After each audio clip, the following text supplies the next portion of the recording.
மதுரை மாவட்டம் ஒத்தக்கடை பகுதியில் Melur main road பகுதியானது எப்போதும் வாகன ஓட்டிகள் அதிகம் பயணிக்கும் கூட்ட நெரிசல் அதிகமாக காணப்படும் பகுதியாக இருக்கிறது. இந்த சாலையில் ஜம்ஜம் ஸ்வீட்ஸ் கடை எதிரே இருபுறமும் சாலையை கடந்து செல்லும் வகையில் டிவைடரில் இடைவெளி ஒன்று இருக்கிறது. இதில் வலது பக்கம் இருந்து இடது பக்கமும் இடது பக்கம் இருந்து வலது பக்கம் என 4 பக்கங்களிலிருந்தும் வாகன ஓட்டிகள் கடந்து செல்வது வழக்கமாக உள்ளது.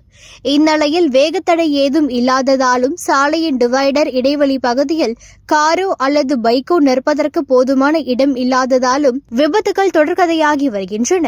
குறிப்பாக கடந்த 11ஆம் தேதியன்று தனது மகளுடன் தந்தை ஒருவர் சாலையை கடக்க முயன்ற போது சாலையில் நேராக வந்தவர் மோதியதில் மூவரும் காயமடைந்தனர். அதேபோல் இன்றைய தினம் சாலையை கடக்க முயன்ற இளைஞர் மீது மிதமான வேகத்தில் இருசக்கர வாகனத்தில் வந்த மற்றொரு இளைஞர் மோதியதில் இருவரும் காயமடைந்தனர். ஒரே இடத்தில் அடுத்தடுத்த நாட்களில் விபத்து நடந்த சிசிடிவி காட்சிகள் வெளியாகியுள்ளன.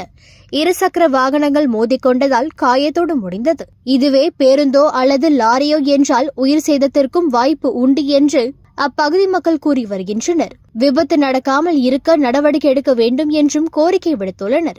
இந்த இடத்தில் வேக தடைகளோ அல்லது சிக்னலோ அமைத்து கண்காணித்தால் விபத்துகள் நடக்காது என்பதால் அதனை அமைத்து தர வேண்டும் என்று அப்பகுதியினர் தெரிவிக்கின்றனர்.